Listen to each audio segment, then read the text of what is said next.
"Mama, that man is shaking. Can we help him?" Keandra looked down at her son, then at the old man hunched over on the bus stop bench. December rain was coming down sideways in Baltimore, and the man's thin jacket was soaked through. His whole body trembled. She didn't think twice. She pulled off her coat, the only one she owned, walked over and wrapped it around his shoulders. Her hands shook the moment she let go. Now she was the one freezing, but she smiled at him anyway. "Stay warm, sir. Nobody should be out here like this." The old man looked up at her, tears in his eyes. He whispered, "God bless you, miss. That coat cost her $12 at a thrift store." But the man wearing it now owned a hospital worth $400 million, and in 72 hours Keandra's son would need that hospital to survive. Join me as we dive into this powerful story. But before we do, I started this channel because I believe stories like these need to be heard. Stories about real kindness, real struggle, and the moments that remind us we're all connected. If you believe that too, hit that subscribe button. Like this video. Share it with someone who needs it today. Let's build something meaningful together. Now let's get back to Keandra and the decision that changed everything. But Clarence Drummond was no ordinary old man. And that bus stop bench was the last place anyone would expect to find him. 2 hours earlier, Clarence had been sitting at the head of a mahogany conference table on the 14th floor of Drummond Medical Center, the hospital he built. The hospital with his name carved into the stone above the front entrance. 40 years ago, he'd started it with nothing but a small loan, a medical degree, and a promise he made to his dying mother. She'd passed from a heart condition that could have been treated if the family had money. They didn't. And Clarence swore that no child, no family would ever go through what his family went through. Not if he could help it. Drummond Medical Center grew into one of the top cardiac hospitals in the entire Mid-Atlantic region, a $400 million institution. Clarence had poured his life into it. Every hallway, every operating room, every policy that said no child gets turned away. But tonight the board wanted to sell. Medvance Health Group, a massive corporate chain out of Chicago, had put an offer on the table. The numbers were staggering. The board members sat there with dollar signs in their eyes, talking about shareholder returns and market valuation like the hospital was a stock ticker instead of a place where children's lives were saved. And the voice pushing hardest for the sale, it belonged to his own son. "Dad, this is business," Denzel had said, leaning forward in his chair. "Medvance is offering 3 times the current valuation. We'd be foolish to walk away from that." Clarence had looked at his son, 42 years old, brilliant surgeon, top of his class at Johns Hopkins. But somewhere along the way, Denzel had stopped seeing patients and started seeing numbers. This hospital was built to serve people, Denzel, not to be flipped like a piece of real estate. And it has served people for 40 years. But the world has changed, Dad. Healthcare is a business now. You can't run a hospital on idealism. The room had gone quiet. 8 board members. Not one of them spoke up for Clarence. Not one. He'd stood up slowly, looked around the table at the faces he'd trusted for decades. Then he said very quietly, "This hospital will not be sold. Not while I'm alive." And he walked out. He didn't call his driver. Didn't take the elevator to the parking garage where his black Cadillac sat waiting. He just walked. Straight out the front doors into the December rain down Lombard Street, past the Inner Harbor, through the wet, empty blocks of downtown Baltimore. The rain soaked through his wool suit jacket in minutes. His $800 Italian shoes squished in the puddles. His white hair was plastered flat against his head. But he kept walking, because the cold outside was nothing compared to what he felt inside. Betrayed. By his own son. By the people he'd trusted to protect what he built. He ended up at a bus stop on Eastern Avenue, an old metal bench with a cracked plastic roof that did almost nothing to block the wind. He sat down heavily. His hands were shaking, and not just from the cold. He was 74 years old, exhausted in a way that sleep couldn't fix. To anyone walking by, he looked like just another homeless man trying to survive another freezing night in Baltimore. His soaked clothes hung heavy on his frame. Rain dripped from his chin. His shoulders were hunched against the wind. And that's exactly how Keandra found him. But before we get to that moment, you need to understand who Keandra Carter was. Because when she gave that old man her coat, she wasn't just being kind, she was being herself. And her story is just as important as his. Keandra was 31 years old. She worked 2 jobs, Monday through Friday, she cleaned rooms at the Harborview Inn near the waterfront. Checkout at noon meant 12 rooms stripped, scrubbed, and reset before 3 o'clock. Then she'd take the number 7 bus across town to Mama T's Kitchen, a small soul food restaurant on North Avenue where she waited tables from 5 until close. On a good night, she made about $40 in tips. On a bad night, less than 20. She lived in a studio apartment on East Baltimore Street with her 7-year-old son, Malachi. The apartment was small, 1 room, a kitchenette, and a bathroom with a shower that only ran hot for about 6 minutes. But it was theirs, and Keandra kept it spotless. Malachi was the center of her universe, a bright, curious, talkative boy with a wide smile and eyes that never stopped moving. He loved drawing. He loved asking questions about everything. He loved pretending to be a superhero. But Malachi was also sick. He'd been born with a condition called tetralogy of Fallot, a congenital heart defect, 4 problems with the heart all at once. His doctor at the free clinic had explained it to Keandra when Malachi was just 3 months old. She still remembered every word. This condition affects about 1 in every 2,500 babies born in America, Miss Carter. Malachi's heart has a hole between the 2 lower chambers, and the valve leading to his lungs is too narrow. His blood isn't getting enough oxygen. That's why his lips turn blue sometimes. He'll need surgery, open heart surgery, ideally before he turns 8. Malachi was 7 now, and his 8th birthday was 4 months away. The surgery would cost somewhere between $180,000 and $250,000. Keandra's Medicaid covered part of it, but not nearly enough. She was still short more than $80,000. She'd called every number she could find, applied to every program, filled out every form, but the waiting lists were long, the approvals were slow, and the clock was ticking. That night, the night of the coat, Keandra had just finished her shift at Mama T's. She'd picked up Malachi from her mother Rashida's house in Park Heights. Rashida watched him every evening, while Keandra worked, feeding him dinner, helping him with his homework, making sure he took his heart medication at exactly 7:30. Keandra counted her tips on the bus ride to her mother's house, $23.50. She folded the bills carefully into her wallet and checked her phone. No missed calls from the hospital. No emails about financial assistance. Nothing. Malachi was asleep on Rashida's couch when she got there. She carried him to the bus stop, his head heavy on her shoulder. He woke up halfway there, groggy but alert the way kids do. "Mama, I'm cold." "I know, baby. Bus is coming soon." That's when Malachi spotted the old man on the bench, shaking, soaked, alone, and Malachi tugged on Keandra's sleeve and said the words that started everything. "Now, here's what happened next, and I need you to pay close attention. Because this moment, this small, ordinary moment at a bus stop in the rain, it was about to set off a chain of events that neither Keandra nor Clarence could have imagined." Malachi pulled away from his mother and walked right up to the old man.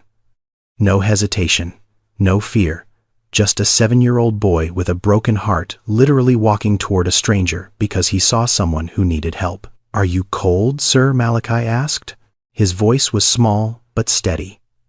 "My mama says nobody should be cold if we can help it."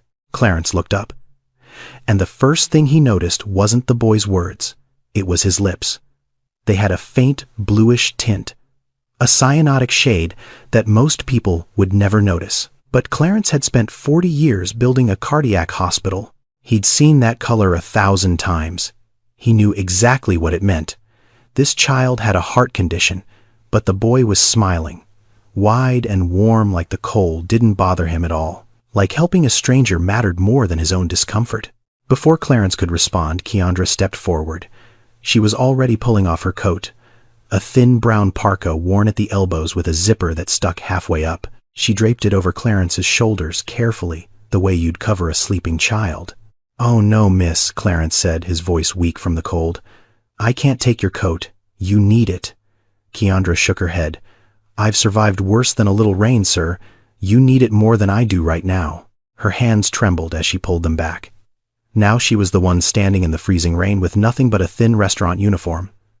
But she didn't flinch. She just stood there rubbing Malachi's shoulders to keep him warm and smiled at the old man like giving away her only coat was the most natural thing in the world. Clarence looked at her. Really looked at her. She was young, tired, the kind of tired that goes deeper than one long day. The kind that settles into your bones from months and years of not having enough. But her eyes were warm, full of something he hadn't seen in a long time. Genuine kindness. No calculation, no motive, just one human being caring about another. "God bless you, miss," he whispered. Keandra nodded. "You stay warm, okay? There's a shelter on Monument Street, about 6 blocks north. They'll take you in tonight." Headlights appeared down the block, the number 7 bus rumbling toward them through the rain. Keandra scooped Malachi up and headed for the curb. "Bye, mister," Malachi called out, waving over his mother's shoulder. "I hope you get warm." The bus doors opened. They got on. The doors closed. And Clarence sat there alone on that bench wearing a $12 coat that smelled like cooking oil and lavender shampoo. He pulled it tighter around his shoulders. It was thin. It was worn. It was the warmest thing he'd felt in years. For the first time that night, Clarence Drummond smiled. But he wasn't just smiling because of the coat. He was thinking about those blue lips, that little boy with the bright eyes and the broken heart, and the mother who gave away the only warmth she had because she saw someone who had less. Something shifted inside Clarence. Something he thought the board meeting had killed for good. Hope. He pulled out his phone, the one he always carried but hadn't touched all evening, and made a single call. "Odessa. It's Clarence. I need you to look into something for me first thing tomorrow morning." A boy. About 7 years old. His mother called him Malachi. The next morning, Clarence was at his desk before sunrise. He hadn't slept. Every time he closed his eyes, he saw that boy's face, those blue lips, that wide, fearless smile, and the mother who gave away her only coat like it was nothing. At 6:15, he picked up his phone and called the one person he trusted more than anyone in the world. Odessa Monroe had been the head nurse at Drummond Medical Center for 28 years. She'd been there before the hospital had a second floor, before the parking garage, before the fancy lobby with the marble floors. She'd been there when it was just Clarence and a handful of doctors working out of a converted warehouse on Pratt Street, stitching together a dream with duct tape and determination. Odessa picked up on the second ring. "Clarence Drummond calling me before the sun is up. This better be important. I need you to look into something for me. A patient. A child. His name is Malachi. About 7 years old. His mother's name is Keandra. I think they might be in our system." Odessa was quiet for a moment. "This about last night. You sounded strange when you called. Just look into it, Odessa, please." An hour later, Odessa called back, and what she told him made Clarence grip the edge of his desk so hard his knuckles turned white. Malachi Carter, 7 years old, tetralogy of Fallot. He was referred to us 4 months ago by his pediatrician at the East Baltimore Free Clinic. He was scheduled for a surgical consultation with the cardiac team in October. She paused. "It was canceled." "Why?" "Financial. His mother has Medicaid, but it doesn't cover the full cost of the procedure. The billing department flagged the case. They required a deposit of $40,000 before they'd move forward with the consultation. She couldn't pay." Clarence closed his eyes. "How many times did she call?" "4 times. I pulled the phone records. She called 4 times over 6 weeks asking for an extension, asking if there was a payment plan, asking if there was any way at all. Every time she was told the same thing. Without the deposit, they couldn't schedule the surgery. Who told her that? The Financial Services Department. Following standard protocol. Standard protocol, Clarence repeated. The words tasted like ash in his mouth. "Clarence, listen to me." Odessa's voice softened. "This girl isn't some deadbeat."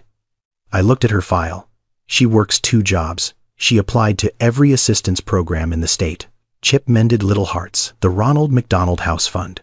She even started one of those online fundraiser pages. She's raised $2,300 in 3 weeks. She needs $80,000 more. Clarence said nothing. "You know what's happening out there, right?" Odessa continued. 66% of bankruptcies in this country are tied to medical bills. This girl isn't lazy. She's drowning. And our hospital, your hospital, is holding her head under the water. That last sentence hit Clarence like a sledgehammer. His hospital. The hospital he built so that no child would ever be turned away. The hospital that had his mother's name on the pediatric wing. And it was turning away a 7-year-old boy with a broken heart because his mother couldn't write a check for $40,000. He sat there in his leather chair surrounded by awards and framed photographs and 40 years of accomplishments, and he felt sick. "Thank you, Odessa," he said quietly. "I'll handle it. Clarence, what are you going to do? I don't know yet, but that boy is getting his surgery." That afternoon, Clarence called Denzel into his office. Not the boardroom, not a conference call. His private office. Just the two of them. Denzel arrived in his white coat, stethoscope around his neck, looking like exactly what he was. A world-class cardiac surgeon. Top 5 in the country for pediatric heart repair. Clarence had never been more proud of his son's hands, or more disappointed in his heart. "I need to ask you something," Clarence said. "If a 7-year-old child needed heart surgery and his family couldn't afford it, what should we do?" Denzel leaned back in his chair. "That depends on the specifics. What's their insurance situation? Medicaid doesn't cover the full procedure. Family can't make the deposit. Then we refer them to the state assistance program. There's a wait list, but that's the appropriate channel. The wait list is 8 months long, Denzel. The child needs surgery now." "Dad." Denzel's voice took on that careful, measured tone he used when he thought his father was being unreasonable. "We can't absorb every case that falls through the cracks. The board is already reviewing our charity write-offs. If we start making exceptions, where does it end?" "It ends with a child being alive," Clarence said. "That's emotional thinking, not strategic thinking." Clarence stared at his son, and for a moment he didn't see the 42-year-old surgeon. He saw himself, 30 years younger, sitting in this very chair telling his accountant that the numbers had to work, that they'd figure out the community programs later, that right now the priority was growth. He'd built the machine, and now the machine was running exactly the way he'd designed it. Efficient, profitable, and heartless. Clarence remembered the day Drummond Medical Center opened its doors. He'd stood on the front steps, with Odessa beside him, a crowd of neighbors and community members filling the sidewalk, and he'd said, "This hospital will never turn away a child. Not today. Not ever." He wondered when that promise had become just words on a wall. "You can go, Denzel," Clarence said quietly. Denzel stood up. At the door he paused. "Dad, I know you care. But caring doesn't keep the lights on." After his son left, Clarence sat alone for a long time. Then he made a decision. He wouldn't use his money to fix this. Not yet. He wouldn't pull rank or override the board. He needed Denzel to see what he had seen, to feel what he had felt on that bench in the rain. He needed his son to remember why he became a doctor in the first place. But first he needed to see Keandra again. Meanwhile, across town, Keandra was fighting her own battle. And she was losing.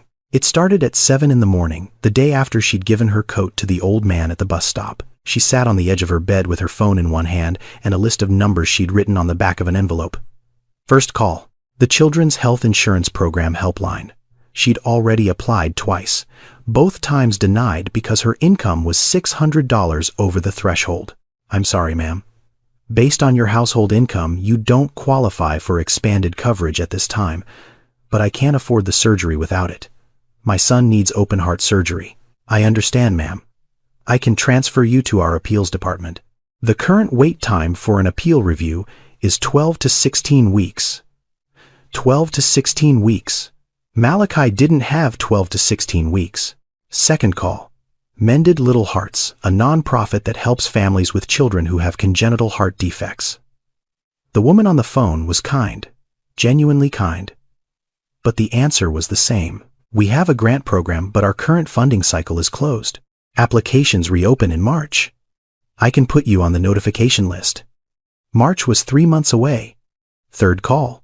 Ronald McDonald House. They could help with housing during the hospital stay, but not with the surgery cost itself. Fourth call. A medical debt assistance organization she'd found online at 2 in the morning.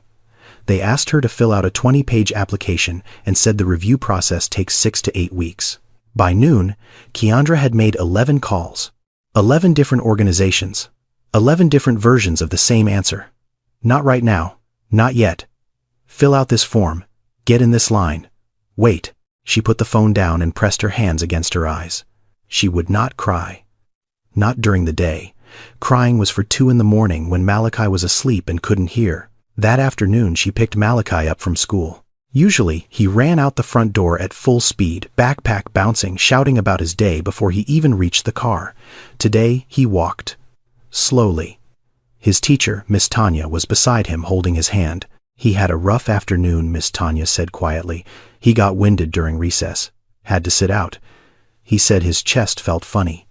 Keandra knelt down in front of her son. His lips were darker than yesterday, that blue-purple tint that made her stomach drop every single time. "Hey, baby. How you feeling?" "I'm okay, Mama. Just tired." He smiled, but it didn't reach his eyes. "Can we go home?" That night, Keandra lay on the floor, next to Malachi's bed, listening to him breathe. She counted each inhale, each exhale, the way she'd done every night for months. His breathing was faster than last week. Shallower. She could hear it. At 9 o'clock, her mother called. "Mija, I've been thinking," Rashida said. "The house. I can sell the house. It's not worth much, but maybe 50,000-60,000. It's enough to get closer to what you need." "Mama, no. That house is everything you have." "Malachi is everything I have. I'm not letting you sell your home. I'll figure this out." "Keandra Marie Carter, you listen to me. You've been figuring this out alone for 7 years. Let me help." I said, "No, Mama." Keandra's voice cracked. "Please, I'll find a way." Rashida was quiet. Then softly, "Okay, baby. But the offer stands. Always." After they hung up, Keandra sat at the kitchen table. It was past 2 in the morning.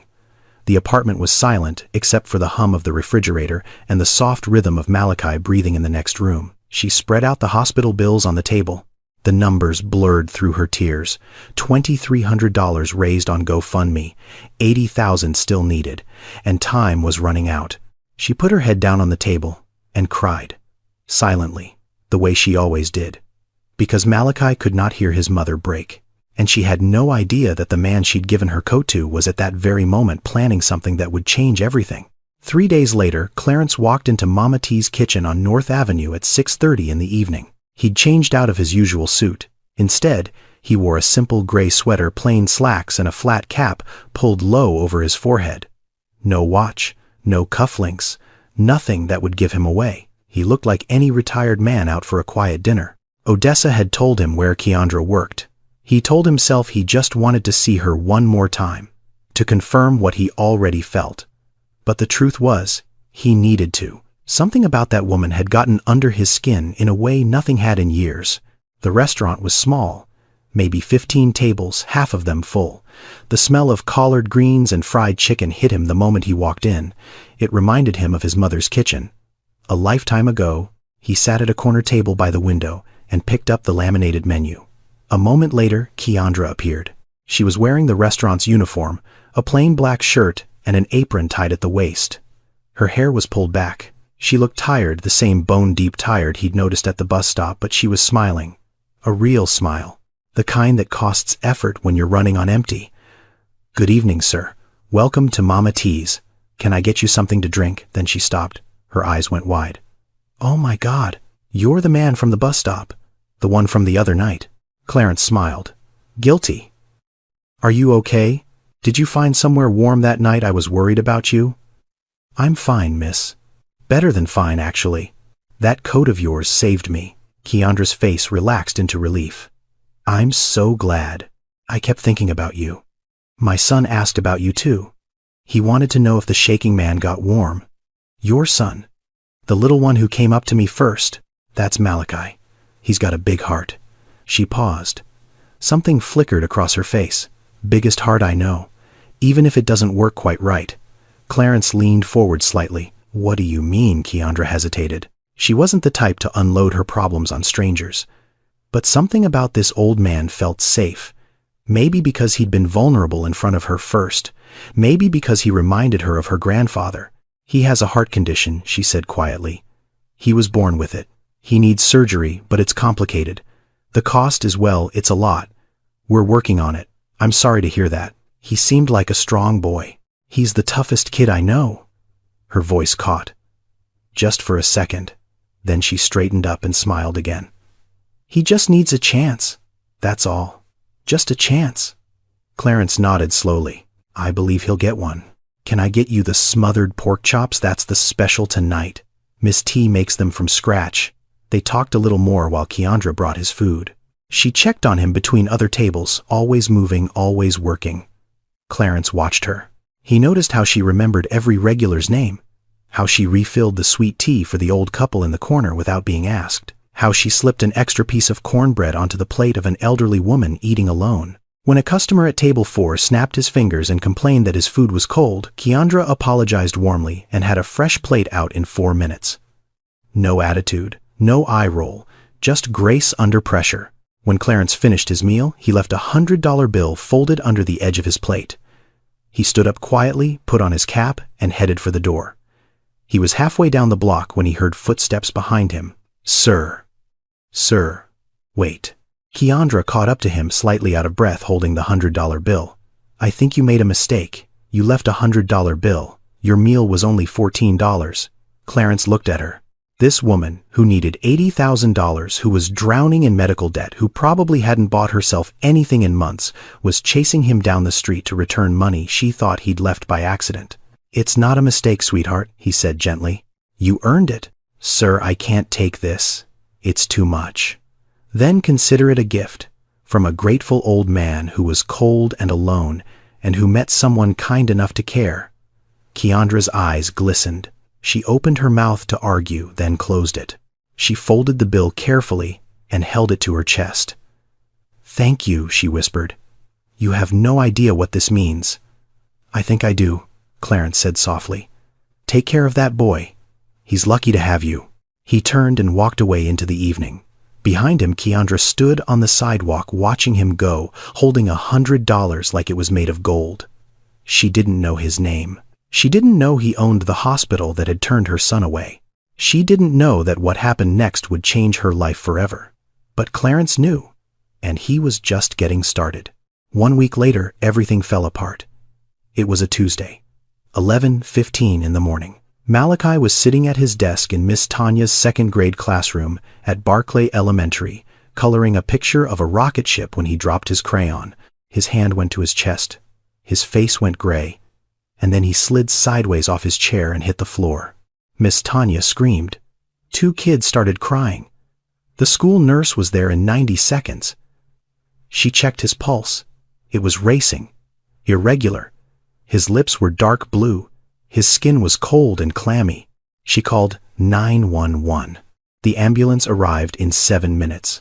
The paramedics loaded Malachi onto a stretcher. He was conscious, but barely. His eyes were open, glassy, unfocused. He kept whispering one word over and over. Mama. The nearest hospital with a pediatric cardiac unit was Drummond Medical Center, 8 minutes away. The ambulance tore through the streets of East Baltimore with its sirens screaming. At 11:32, Keandra's phone rang. She was on the 4th floor of the Harbor View Inn stripping sheets off a king-size bed, room 412. She would remember that room number for the rest of her life. Miss Carter, this is Principal Watkins at Barclay Elementary. Your son, Malachi, collapsed in class. An ambulance has taken him to Drummond Medical Center. You need to get there now. Keandra dropped the sheets. She didn't grab her bag. She didn't clock out. She didn't tell her supervisor. She just ran. Down the hallway, down 4 flights of stairs, out the front door of the hotel into the cold December air, still wearing her gray housekeeping uniform with the name tag pinned to her chest. She couldn't afford a cab. The bus would take 30 minutes, so she ran. 6 blocks to the number 7 bus stop, caught the bus by seconds, rode it for 12 agonizing minutes, then ran another 3 blocks from the bus stop to the hospital entrance. She burst through the emergency room doors at 12:08, hair wild, chest heaving, eyes frantic. My son, Malachi Carter. He was brought in by ambulance. Where is he? A nurse led her down a long white hallway to the pediatric emergency unit, and there was Malachi, her baby, lying on a hospital bed that looked too big for his small body, wires attached to his chest, an IV line in his arm, an oxygen mask over his face, monitors beeping in a steady mechanical rhythm. He looked so small, so fragile, like a leaf that the wind could carry away. Keandra grabbed his hand. It was cold. Baby, I'm here. Mama's here. Malachi's eyes fluttered open. He tried to smile beneath the oxygen mask. His voice came out thin, barely a whisper. Mama, don't cry. I'm okay. But he wasn't okay. And Keandra knew it. Doctor! Patterson, the attending cardiologist, pulled Keandra into the hallway 10 minutes later. He was a tall man with kind eyes and a voice that was clearly practiced at delivering bad news gently. Miss Carter, your son's condition has deteriorated significantly. The tetralogy of Fallot that was diagnosed earlier, it involves 4 structural defects in his heart. The hole between his ventricles, the narrowing of his pulmonary valve, the thickened right ventricle, and the displaced aorta. All 4 of these problems are now creating a critical situation. His blood oxygen levels are dangerously low. What does that mean? Keandra asked, though she already knew. It means he needs surgery. Open heart surgery. We need to repair all 4 defects at once, and we need to do it within 48 hours. If we wait longer than that, the risk of cardiac arrest increases substantially. 48 hours. 2 days. That was all the time her son had left. The estimated cost of the procedure is approximately $220,000, Dr. Patterson continued. I know that's a significant number, and I want you to know that our financial services team can work with you on options. I'll sign anything, Keandra said immediately. I'll pay anything. Whatever it takes.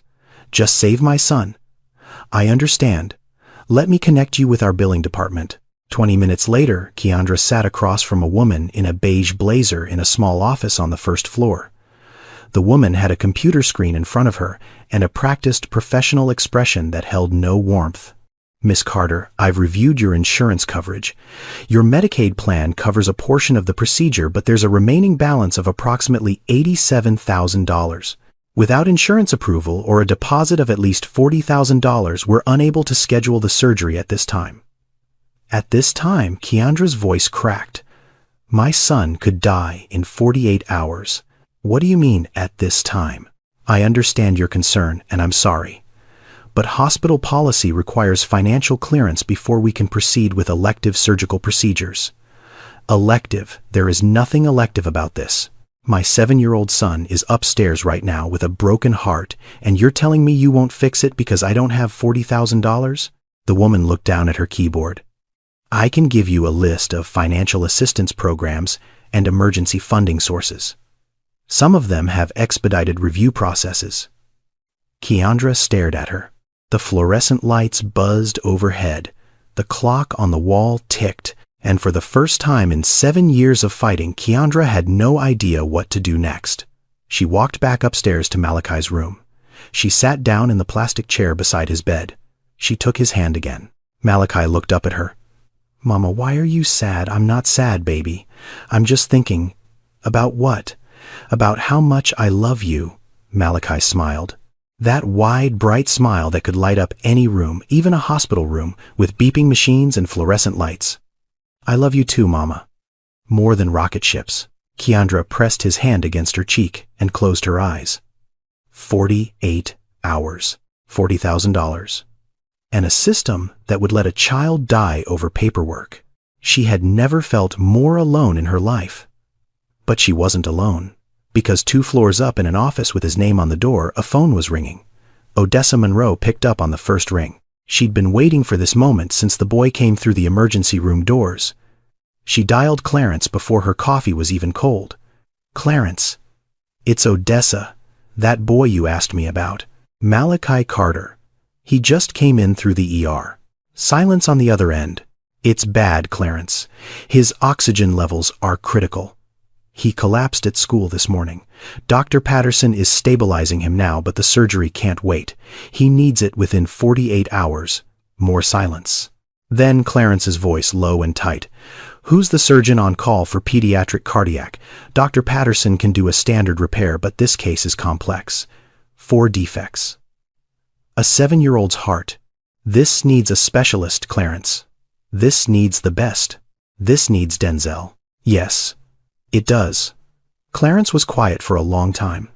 Through the phone, Odessa could hear him breathing. She'd known this man for 28 years. She knew what that silence meant. He was making a decision. Set up a meeting with my son, Clarence said finally. Tonight, my office, 8 o'clock. And if he says no, then I'll have to find another way. But he won't say no. Not after he hears what I have to tell him." Clarence hung up. He sat alone in his study at home looking at the framed photograph on his desk. It was an old picture, black and white, of a woman holding a baby. His mother, holding him, taken 2 years before her heart gave out. He picked it up, held it for a long moment. "I'm not going to let this happen again, Mama," he whispered. "Not in my hospital, not on my watch." That evening, at 8 o'clock, sharp, Denzel walked into his father's office at Drummond Medical Center. He was still in his scrubs. He'd been in surgery until 6:30, a routine valve replacement on a 60-year-old man with excellent insurance. The surgery had gone perfectly. It always did. Denzel's hands never failed him. It was his heart that had gone quiet. Clarence was standing by the window looking out at the Baltimore skyline. He didn't turn around when Denzel came in. "You said it was urgent." "Sit down, son." Denzel sat. He crossed his arms. His body language said everything. He was already defensive. Clarence turned around. And instead of giving an order, instead of pulling rank, instead of doing any of the things Denzel expected, he told a story. He told Denzel about the night it rained. About sitting on a bus stop bench, soaked to the bone after the board meeting. About a little boy who tugged on his mother's sleeve and said, "Mama, that man is shaking. Can we help him?" He told him about a woman who took off her only coat and wrapped it around a stranger's shoulders. A woman who was freezing and tired and barely surviving. A woman whose son needed a $220,000 surgery that she couldn't afford.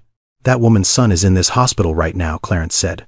"Room 314, pediatric cardiac unit, Malachi Carter, 7 years old, tetralogy of Fallot. He needs surgery in the next 48 hours or he will die." And the billing department told his mother they can't schedule it without a $40,000 deposit. Denzel's jaw tightened. "Dad, I've heard this before. You can't fix the entire healthcare system by guilt-tripping me into doing free surgeries. I'm not trying to fix the entire healthcare system. I'm trying to save one boy." "And what about the next one, and the one after that? Where does it stop?" Clarence leaned forward. "When you were 12 years old, you told me you wanted to be a heart surgeon. Do you remember what you said when I asked you why?" Denzel said nothing. "You said, because I want to fix what's broken inside people, Dad. Not just their hearts. Everything." Denzel's face flickered. Just for a second, something moved behind his eyes. "That was a kid talking," he said. "The real world doesn't work that way." "Then, why does a 7-year-old boy have to die because the real world doesn't work that way?" The room went silent. The clock ticked on the wall. Neither of them moved. "You're guilt-tripping me," Denzel said, but his voice had lost its edge. "No. I'm reminding you who you are. You took an oath, Denzel. You stood in front of your professors and your classmates, and you swore to do no harm. You swore to put the patient first. Not the billing department. Not the board of directors. The patient. You think I don't know that?" Denzel's voice rose. "You think I don't think about it every single day I became a doctor to help people, Dad. But this hospital runs on money, and every charity case we take on is another argument with the board. Another fight I have to have. I'm tired of fighting." "Then stop fighting the board," Clarence said quietly, "and start fighting for the boy." Denzel stood up. His chair scraped against the floor. He walked to the door, put his hand on the handle. "Room 314, he said without turning around. "Room 314. Denzel opened the door and walked out. He didn't say yes, but he didn't say no. And Clarence sat there, his hands clasped together, hoping that somewhere inside his brilliant, stubborn, broken son, there was still a 12-year-old boy who wanted to fix what was broken. The next morning at 6:15, Denzel walked into Drummond Medical Center through the staff entrance. He told himself he was just going to check the file, review the imaging, see if the case was even operable. He was not going to visit the patient. He was absolutely not going to get emotionally involved. He pulled up Malachi's chart on his tablet. Tetralogy of Fallot, severe. The echocardiogram showed all 4 defects clearly. The ventricular septal defect was large. The pulmonary stenosis was critical. The right ventricular hypertrophy was advanced. And the overriding aorta was positioned exactly where it shouldn't be. It was a complex case. Textbook, but complex. Denzel studied the imaging for 20 minutes. He ran the numbers in his head. Surgical approach, bypass time, recovery protocols. His hands were steady. His mind was clear. This was the part of medicine he loved. The puzzle, the precision, the certainty that his skills could make the difference between life and death. Then he made a mistake. He walked past room 314 on his way to the surgical wing, and the door was open. Malachi was awake, sitting up in bed with a crayon in one hand and a piece of paper in the other. The IV line ran from his arm to a bag on a metal pole. The oxygen monitor was clipped to his finger, casting a soft red glow. His lips were still that faint shade of blue that Denzel had seen in hundreds of patients. But he was drawing, tongue poking out the side of his mouth in concentration. Completely absorbed, Keandra sat beside him in the plastic chair, reading from a picture book in a voice that was warm and animated, doing different voices for each character. Her eyes were red and puffy from crying, but her voice never wavered. Not in front of her son. Malachi looked up and saw Denzel standing in the doorway. His face broke into a grin. "Hi, mister. Are you a doctor? You look like a doctor." Denzel hesitated. He should keep walking. He should review the file from his office. He should not do this. "Yes," he heard himself say. "I'm a doctor. Can you fix my heart, because my heart is broken. Like actually broken. Not like in the sad songs." Something cracked inside Denzel. Something he'd been holding together with schedules and spreadsheets and board meetings for years. He walked into the room. "I'm Dr. Drummond," he said. "What's your name?" "Malachi." "And this is my mama. She's a queen." Keandra looked up, startled. "Malachi, don't bother the doctor. He's not bothering me," Denzel said. He pulled up a chair and sat down next to the bed. "So, Malachi? What are you drawing?" Malachi held up the paper proudly. It was a crayon drawing of a woman wearing a large golden crown. She was smiling and had long curly hair. Behind her were stars and what appeared to be a castle. "That's my mama," Malachi said. "I drew her as a queen. Because she's a queen. She just doesn't know it yet." Denzel looked at the drawing. Then he looked at Keandra, who was pressing her hand over her mouth, trying not to cry. And he looked back at Malachi. 7 years old, blue lips, broken heart, drawing his mother as royalty in a hospital bed because he didn't know how else to tell her she was everything. "That's a really good drawing," Denzel said. His voice was thick. "You can have it if you want," Malachi offered. "I can make another one for Mama." "I'd like that." "Thank you, Malachi." Denzel stayed for 15 minutes. He listened to Malachi talk about rocket ships and his favorite cartoon and the dog he wanted to get when he was bigger. He watched the boy's oxygen levels on the monitor. He watched how Keandra held her son's hand the entire time without ever letting go. He noticed the housekeeping uniform she was still wearing, the name tag, the shoes that were worn down at the heels from standing all day. When he left the room, he stood in the hallway for a long moment, alone, holding a crayon drawing of a queen. Then he went to find Keandra. She was standing at the vending machine at the end of the hall, staring at the options but not buying anything. She couldn't afford to waste $1. "Miss Carter." She turned around. "I'm Dr. Denzel Drummond. I'm a pediatric cardiac surgeon. I've reviewed your son's case and his imaging. His condition is serious, but it's operable. I want to perform his surgery." Keandra's face went through 3 emotions in 2 seconds. Hope, confusion, fear. "I appreciate that, doctor. I really do. But I've already been told, without $40,000, they won't schedule the procedure, and I don't have it." "I've tried everything." Denzel looked at her. This woman who worked 2 jobs, who gave her coat to a stranger in the rain, who was standing in a hospital hallway in a housekeeping uniform trying to save her son's life. "I didn't ask about payment," he said. "I asked if you'd let me save your son." Keandra blinked. "What?" "The surgery. I'll do it. Tomorrow morning. No deposit, no billing department. Just me, my team, and your son." "I don't understand." "Why? Why would you do this?" Denzel was quiet for a moment. He thought about his father's face last night. He thought about the oath he'd taken. He thought about a 12-year-old boy who once wanted to fix everything that was broken. "Because someone reminded me why I became a doctor." Keandra stared at him. Her chin trembled. Tears spilled down her cheeks. She opened her mouth to speak, but nothing came out. So she just nodded, over and over, nodding through the tears. "Thank you," she finally managed. "Thank you." You have no idea what this means. I think I do, Denzel said softly. And he meant it. Then Keandra stopped. Something clicked behind her eyes. Drummond. Your name is Drummond, like the hospital, yes. My father built this place.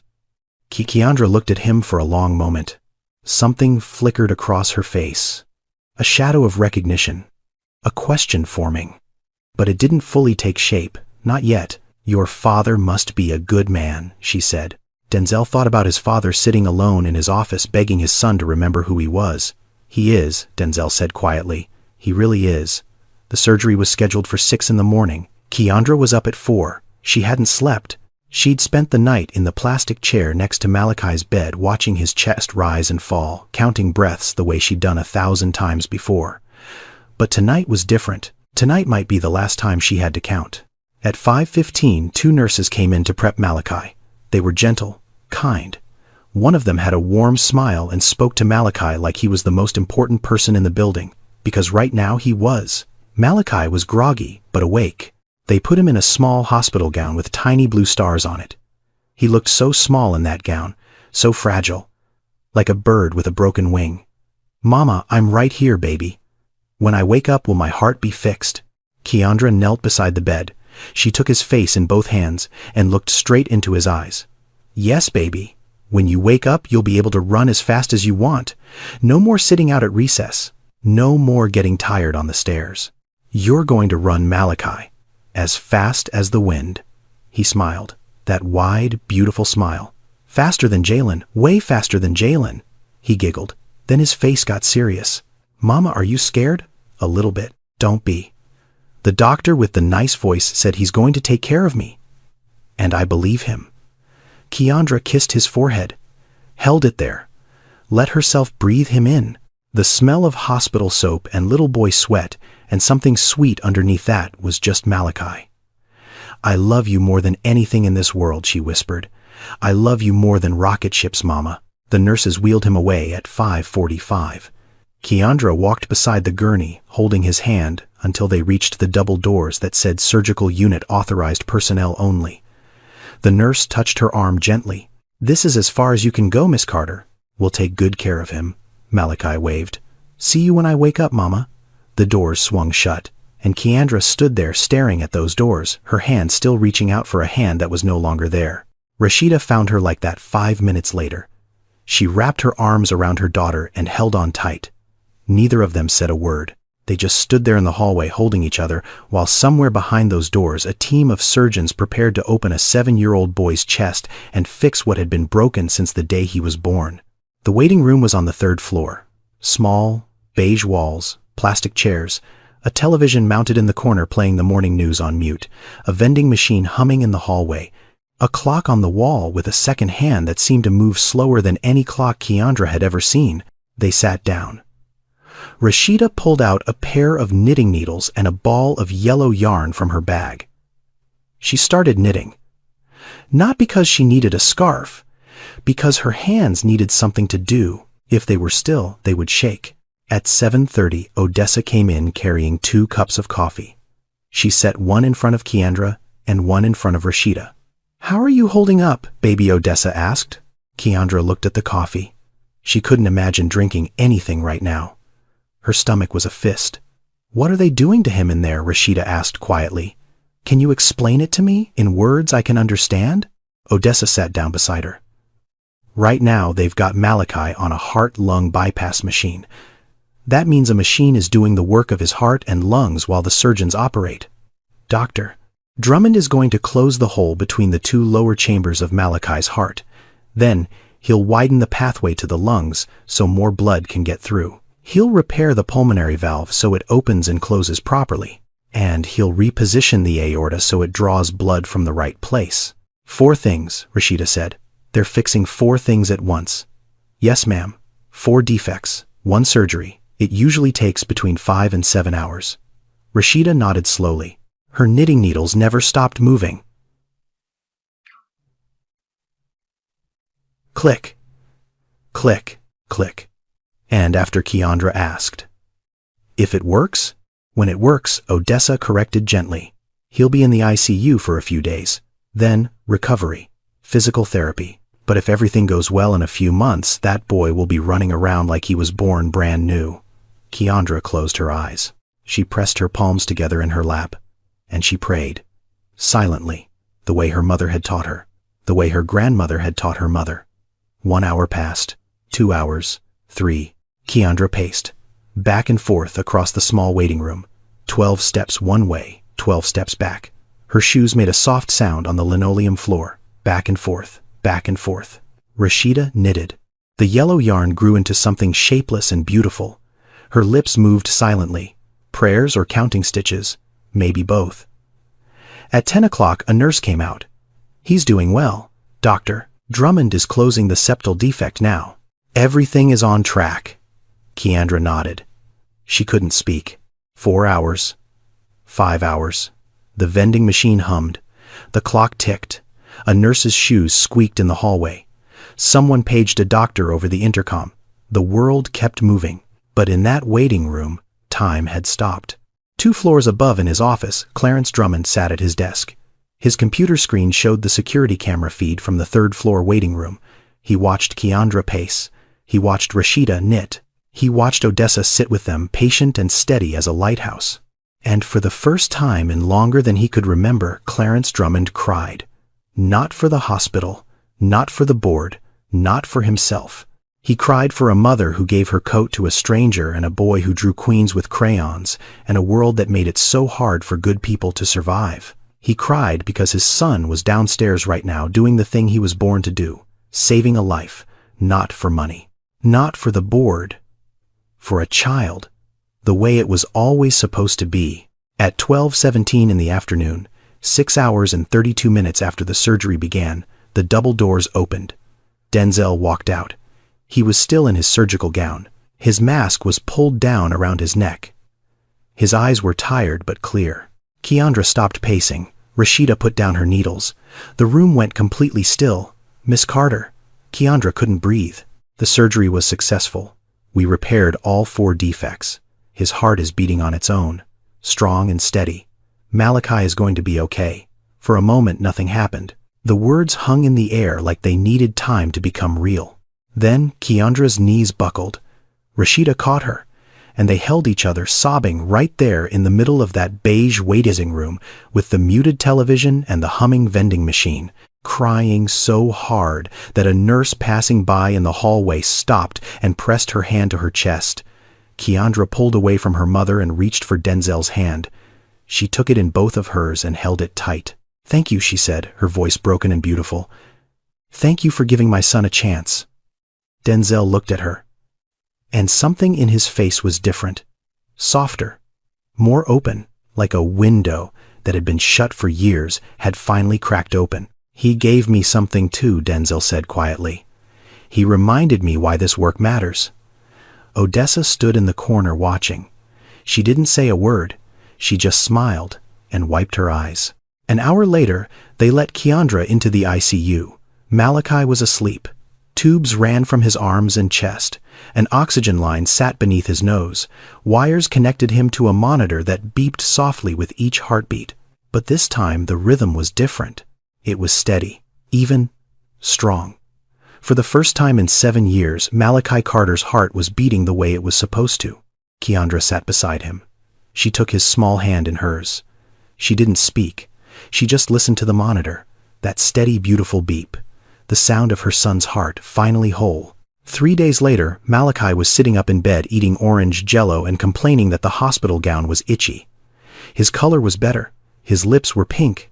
Actually pink. Keandra kept staring at them, amazed, like she was seeing her son for the first time. That afternoon, a nurse came in and told Keandra that someone wanted to meet her, a donor who had covered the full cost of Malachi's surgery. "A donor," Keandra frowned. "I didn't know anyone was paying for this." "I thought, Doctor."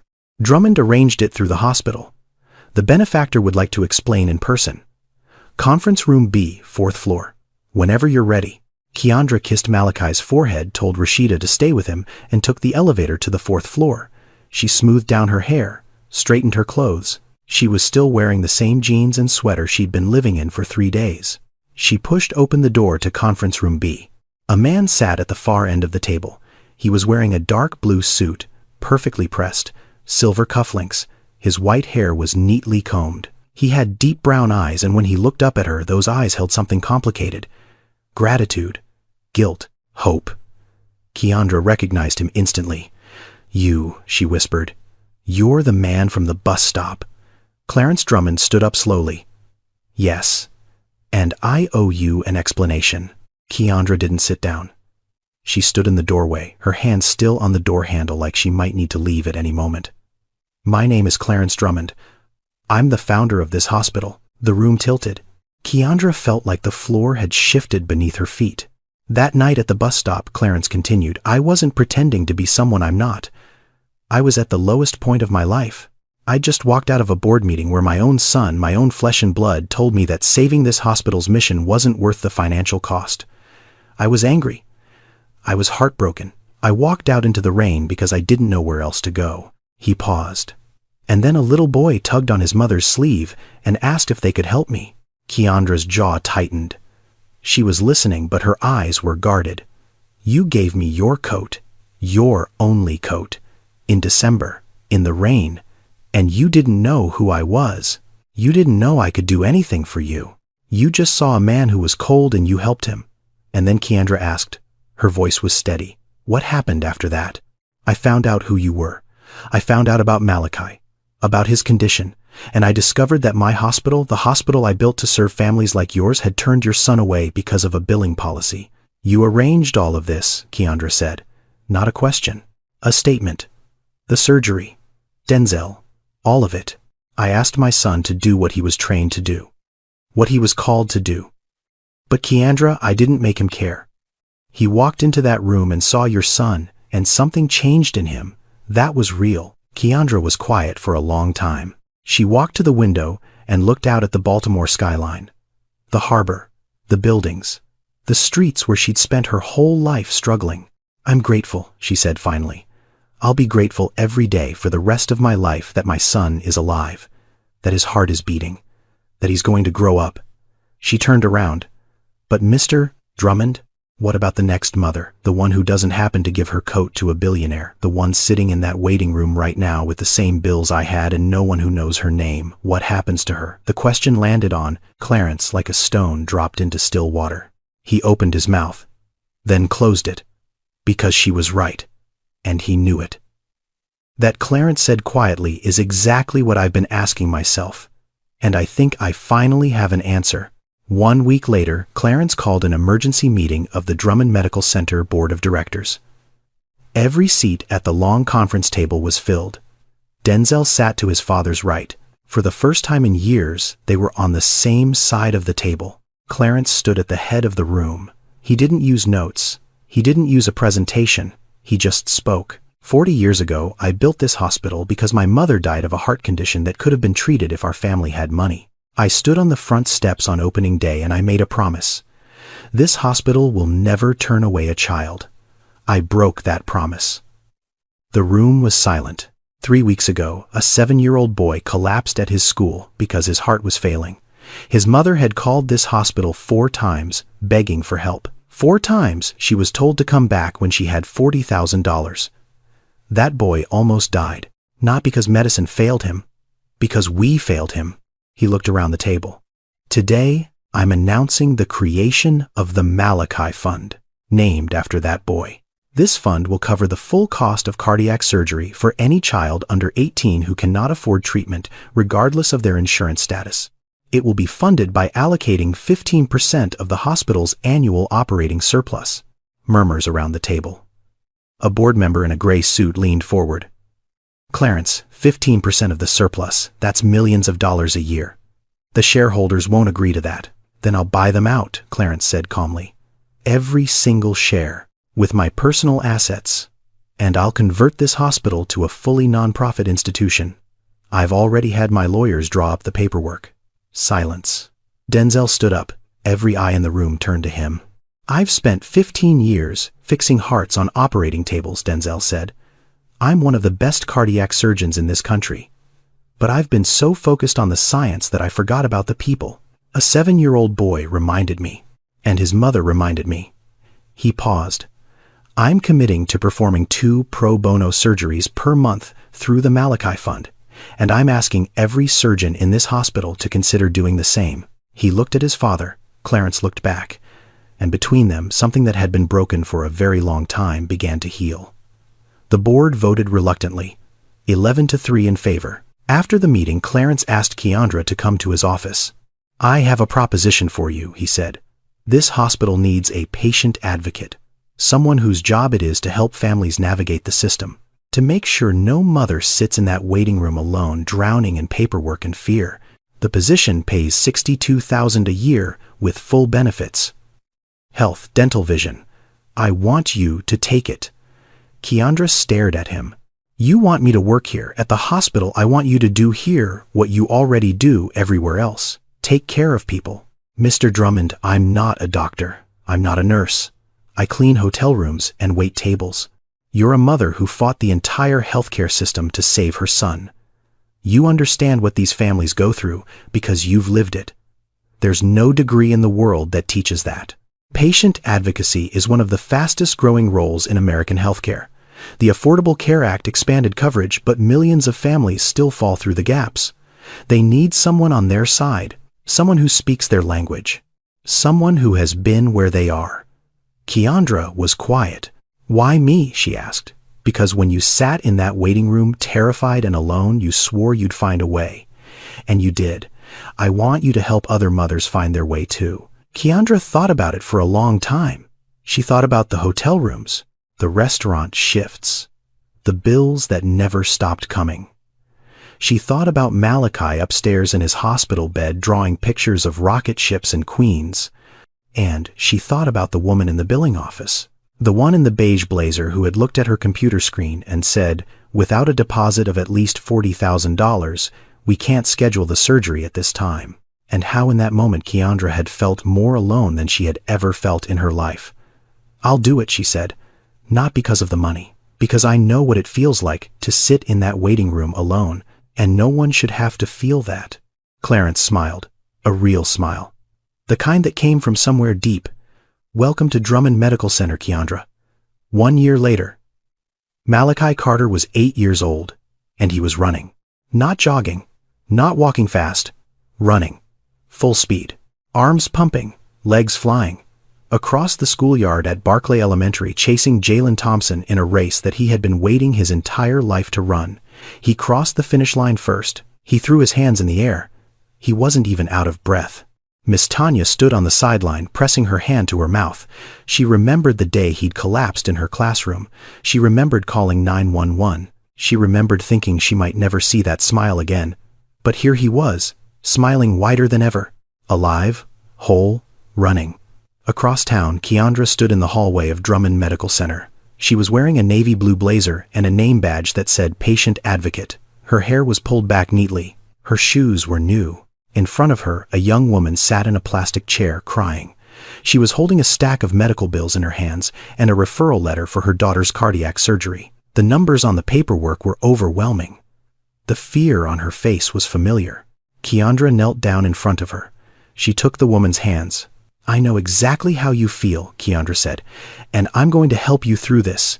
Every step. You are not alone." The woman looked up at her, hope breaking through the tears. In its first year, the Malachi Fund had provided full surgical funding for 47 children, 47 families who would have been turned away, 47 kids who got to run again. Denzel performed 2 pro bono surgeries every month. He started a mentorship program for young surgeons, teaching them that medicine was about more than precision. It was about people. He and Clarence had dinner together every Sunday night now. They didn't always agree, but they always showed up. Clarence still took walks through East Baltimore. Not in disguise. Not to test anyone. He walked because it kept him honest, because it reminded him that the world looked different from a bus stop bench than it did from a 14th floor office. And every time he passed that particular bench on Eastern Avenue, the one where he'd sat shivering in the rain, he smiled, because that bench was where everything changed.